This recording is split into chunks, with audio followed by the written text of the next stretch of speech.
Assalamualaikum warahmatullahi wabarakatuh.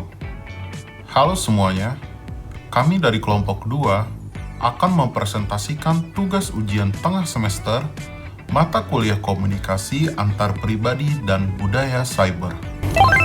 Perkenalkan anggota kelompok kami, saya sendiri Dermawan Rizal Sanjaya. Saya Devia Febrianti. Mentari Rahayu Rahmatia. Saya Muhammad Adli Razak.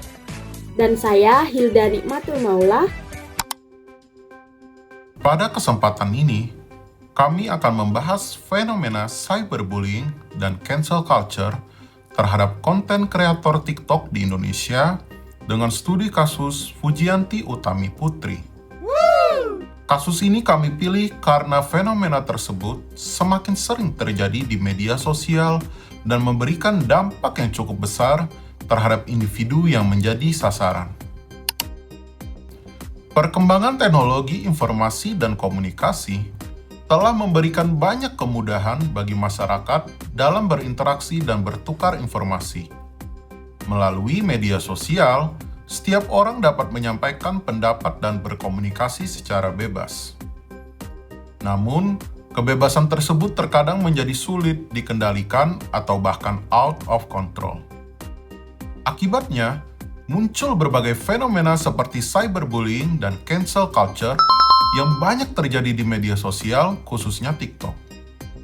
Selanjutnya, rekan saya Devia akan menjelaskan studi kasus yang kami analisis.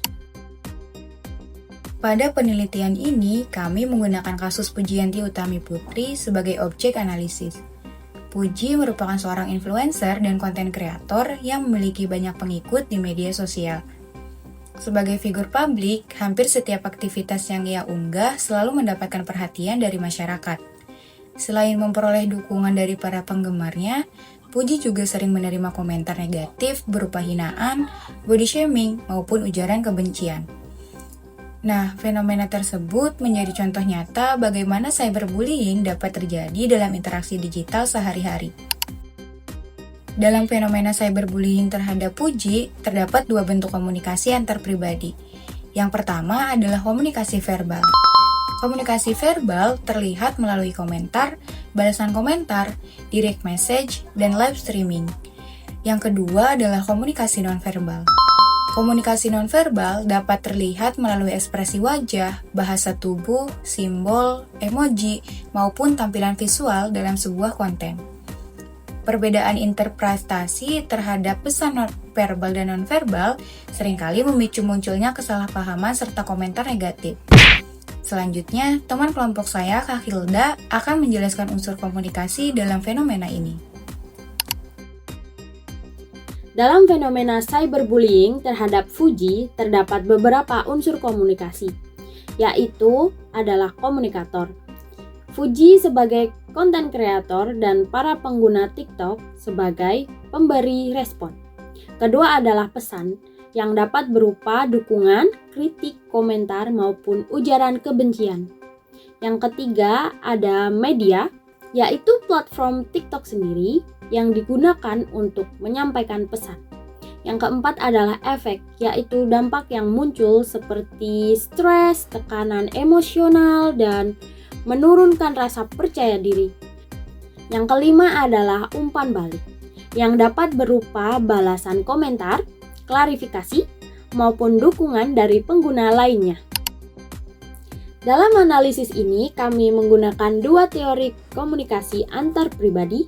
Yang pertama adalah teori penetrasi sosial yang dikemukakan oleh Altman dan Taylor pada tahun 1973.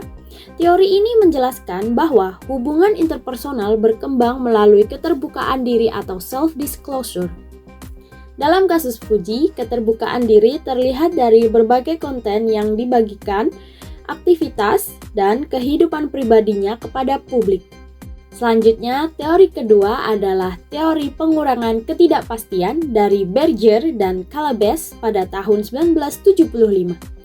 Teori ini menjelaskan bahwa seseorang berusaha memahami orang lain dengan mencari informasi untuk mengurangi ketidakpastian. Namun, Ketika asumsi dan persepsi tidak sesuai dengan kenyataan, maka dapat muncul kesalahpahaman dan komentar negatif. Selanjutnya adalah penjelasan mengenai fenomena budaya siber yang muncul dari cyberbullying yang akan dijelaskan oleh Kak Mentari. Fenomena cyberbullying juga berkaitan dengan budaya cyber.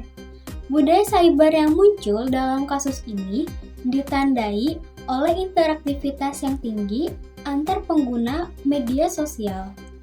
Selain itu, terdapat partisipasi pengguna yang aktif dalam memberikan komentar dan juga opini. Karakteristik lainnya adalah user-generated content, anonimitas, kecepatan penyebaran informasi, komunitas virtual, dan juga identitas digital. Faktor-faktor tersebut membuat informasi maupun komentar dapat menyebar dengan sangat cepat kepada banyak pengguna. Selain cyberbullying, terdapat fenomena lain yang sering muncul di media sosial, yaitu cancel culture. Cancel culture merupakan tindakan kolektif dari pengguna media sosial untuk mengkritik, memboikot, atau menolak seseorang yang dianggap melakukan kesalahan. Fenomena ini biasanya terjadi ketika suatu isu menjadi viral dan memicu reaksi besar dari masyarakat. Dalam banyaknya kasus, cancel culture sering berjalan bersamaan dengan cyberbullying sehingga tekanan yang diterima korban menjadi semakin besar. Selanjutnya, Adli akan menjelaskan mengenai dampak positif dan juga dampak negatif dari masalah ini. Fenomena cyberbullying dan cancel culture memiliki dampak positif maupun dampak negatif. Adapun dampak positifnya adalah meningkatnya kesadaran masyarakat mengenai pentingnya literasi digital, serta munculnya solidaritas dari komunitas yang memberikan dukungan kepada para korban. Namun, dampak negatifnya juga tak kalah lebih besar nih. Cyberbullying dapat menimbulkan konflik, gangguan kesehatan mental, stres, kecemasan, dan menurunnya rasa kepercayaan diri. Selain itu, lingkungan digital juga dapat menjadi tidak sehat akibat maraknya ujaran kebencian dan perundungan. Untuk mengurangi fenomena cyberbullying dan cancel culture, terdapat beberapa solusi yang dapat dilakukan.